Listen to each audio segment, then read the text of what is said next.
qui m'a frappé, c'est que déjà depuis 30 ans, les vraies innovations sont faites par des nouveaux entrants. Et du coup, je me suis mis dans la peau d'un chercheur avec l'humilité d'un chercheur qui aime sortir du statu quo des approches classiques par rapport aux classiques de l'innovation, puisqu'on voit que finalement, ils ne permettent pas de sortir du statu quo.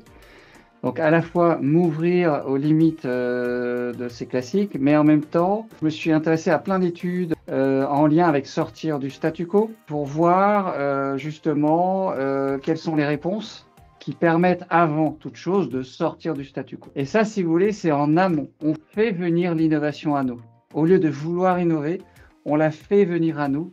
Et c'est en sortant du statu quo qu'on la fait venir à nous. Il y a un deuxième enjeu, et je vais finir sur celui-là, qui est l'autre extrême. C'est bon, maintenant qu'on a un projet d'innovation, on a trouvé une innovation à potentiel. Grâce à ce que j'expliquais jusqu'avant, on a trouvé une innovation à potentiel. Il y a un autre fantasme qui est de se dire, bon, il suffit d'avoir de l'argent, de créer une grosse équipe, de lancer vite l'innovation, et forcément, ça va marcher. Et là encore, je me suis rendu compte que c'est un fantasme. Parce qu'une innovation à potentiel, par essence, elle est dans une situation a priori où on a plein de risques en face de nous, qu'on ne connaît pas toujours d'ailleurs. On est face à plein d'incertitudes et on a aussi plein d'obstacles. Transformer un projet innovant en création de valeur, c'est réussir la traversée de la vallée de la mort. Et on croit qu'il faut le faire le plus vite possible, c'est pas exact. Les meilleures accélérations sont faites par des équipes minimales qui ont pris plus de temps que les autres pour soigner la vallée de la mort et qui ont réussi la scalabilité avec beaucoup moins d'argent que les autres. En fait, il faut créer les conditions pour que le collectif puisse s'exalter dans les deux extrêmes. Donc d'un côté, comme on crée les conditions pour qu'un collectif sorte du statu quo, et grâce à ces sorties de statu quo, fasse venir des innovations à lui. Et la deuxième chose, c'est comme on crée les conditions pour qu'une équipe minimale transforme un projet innovant en création de valeur. Et autant l'amont, ça peut être tout le collectif de l'entreprise. C'est ce qui fait qu'il y a plein d'innovations à potentiel, de projets d'innovation à potentiel qui vont venir vers nous. Autant une fois qu'on s'engage sur l'un d'entre eux, là, c'est comment on crée les conditions pour qu'une équipe minimale réussisse toutes les étapes de la vallée de la mort. Sortir du statu quo, c'est très simple, destruction créatrice. C'est d'abord destruction. On détruit quoi ? On détruit nos filtres. Tant qu'on n'a pas détruit nos filtres, on sera ni visionnaire ni créatif. Donc, est-ce qu'on ne peut pas détruire les filtres, nos filtres de pensée, collectifs d'ailleurs, et du coup, on est 10 fois plus visionnaire et 10 fois plus créatif. Alors, comment on détruit les filtres ? C'est une étude du MIT de 2019 qui montre que nos cerveaux additionnent des filtres. Donc, quand on vous demande des idées, c'est ce que les filtres vous laissent sortir comme idée. Donc, itérer des crado-tests, c'est ce qui permet de purger les filtres si on est rigoureux sur les étonnements. Donc, on va tester quelque chose de débile, exprès, le contraire de ce à quoi on pense. Donc, j'appelle ça la boîte à crado-test. Dans cette boîte, au lieu de mettre des idées, on va mettre des indices à crado-tester. Je me suis dit que ça, c'était impossible. Tu le mets dans la boîte et on va le tester. Et quand on le crado-testonne, l'objet, c'est de se dire, on va faire ce qui est impossible, on s'en fout, c'est pas grave. Avant le test, on pense obtenir quoi? Et on l'écrit. Et après le test, on constate tout ce qui est différent de ce qu'on pensait obtenir. Et c'est ça qui va purger les filtres. Dès qu'on a trouvé une idée géniale, la première idée qu'on a trouvée, on s'enferme dessus et on se dit, ah yes, c'est notre innovation. Et du coup, on veut très vite la concrétiser, on veut lever de l'argent. Et alors qu'en fait, les premières idées qu'on a trouvées sont pas les meilleures. Et souvent, une idée, c'est une solution. Et donc, ce que je fais en toute honnêteté et humilité auprès des startups, c'est que je leur dis, attends, le projet que vous avez, admettons que ce soit une solution, il sert à apporter quelle valeur?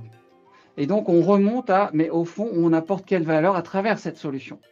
Et après, je leur propose de trouver d'autres solutions concurrentes à celles qu'ils ont trouvées et qui pourraient répondre aussi bien à cette création de valeur.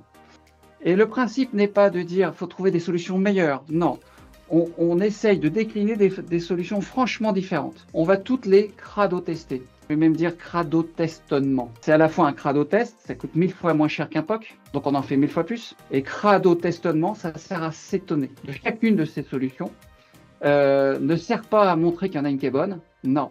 Ça sert à nous ramener plein d'étonnements. Et en fait, c'est ces étonnements qui vont nous amener sur deux choses. À un moment donné, il faut revenir au gros principe et virer toutes les petites idées qui vont polluer les gros principes. Et les deuxièmes, ça nous montre une solution Eureka qu'on n'avait même pas imaginée au départ. Si défi il y a, c'est que l'équipe qui a les qualités pour faire la vallée de la mort, il faut qu'elle ait des qualités très particulières. Premier point clé, équipe minimale. Deuxième point clé, c'est une équipe qui a pleinement conscience des probabilités d'échec, d'où des approches de pré-mortem qu'on fait. Une approche de pré-mortem, c'est imaginons on est 2 ans, ça s'est cassé la figure. Qu'est-ce qui fait que ça s'est cassé la figure? D'un côté, on a pleine conscience des probabilités d'échec, mais de l'autre, on a un tel engagement qu'on n'a pas d'autre choix que de réussir. Et le troisième point clé, c'est qu'il faut qu'elle ait 4 qualités qui sont complètement dingues. Donc je vous les soumets. Il faut être capable de piloter dans le chaos. Il y en a un qui est à l'aise dans le chaos et il y en a un qui est avide de pilotage.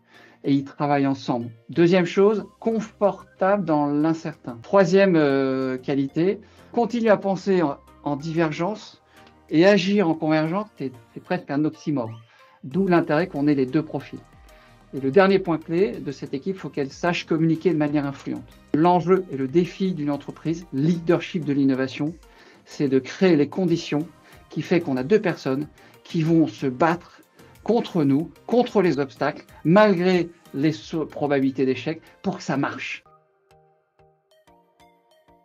Les études montrent que plus notre monde bouge, plus, quel que soit le profil de quiconque, ça lui amène du bonheur que de s'étonner de ce monde qui bouge et de faire des expérimentations qui amènent des étonnements. Ça permet de faire un développement personnel de chacun, ça permet d'apporter une meilleure énergie collective entre les gens grâce à l'esprit critique utile, ça permet de prendre des meilleures décisions et ça a plein de bienfaits. Et donc, par expérience, on a des entreprises qui sont trop dans ce que j'appelle le contrôle primaire qui a été révélé par une étude. Le contrôle primaire, il faut maîtriser la situation. Et plus on est dans un environnement incertain, plus il faut développer le contrôle secondaire. Le contrôle secondaire consiste à dire « j'accepte que je ne maîtrise pas tout et j'essaye de trouver du sens dans les mutations ». Et bien, le bonheur de la RH, le bonheur d'un collectif, c'est de permettre aux gens, à n'importe qui, de se remettre en posture du contrôle secondaire, s'enfermer dans ce à quoi on croit alors que le monde bouge, mais à la fin, on est. Et je crois que c'est un peu le problème de la perte de sens.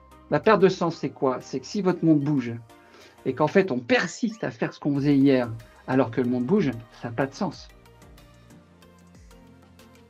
Le problème de l'innovation, c'est qu'on part d'une extrême à l'autre. La première extrême, on s'étonne de tout et on ne sait pas ce qu'on va trouver et ça vient à nous. Et la deuxième, on prend des choses et on s'engage dessus pour que ça crée de la valeur.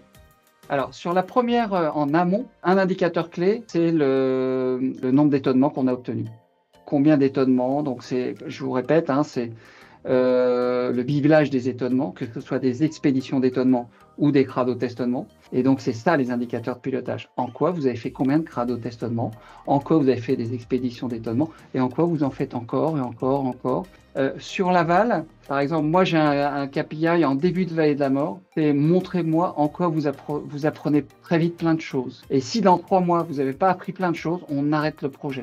C'est un exemple. Parallèlement à ça, je pense qu'il y a 2 indicateurs moi que je prône au niveau de l'entreprise en général. Le premier, c'est le curiosimètre. Un collectif qui n'entend plus aucun pourquoi lors de ces réunions, il est foutu. Comme disait Einstein, celui qui n'est plus capable d'étonnement, son cerveau est mort. Et une étude montre quand on embauche des gens, au bout de 6 mois, ils ont perdu 20% de leur pourquoi, alors qu'il faut l'intensifier.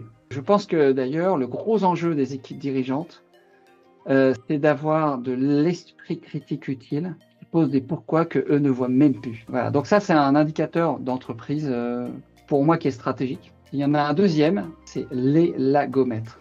Inconsciemment, un manager est un créateur de complexité. Et en fait, ça veut dire quoi? Rajouter de la complexité, on rajoute des choses dans le bazar. Et du coup, à la fin, vous avez un gloubi-boulga de choses qui est plus compliquant qu'utile et ça n'a plus de sens de rester là parce qu'on est devant une usine à gaz, on se bat pour des avancées infimes à cause de cette usine à gaz. En gros, notre complexité devient un boulet humain. Et je pense qu'il y a plein de gens qui quittent des boîtes parce que ça n'a plus de sens de continuer ainsi. Et donc, c'est l'élagomètre. Élagomètre, c'est on élague des projets d'innovation qu'on ne va pas faire. Et on va retenir que des grandes innovations.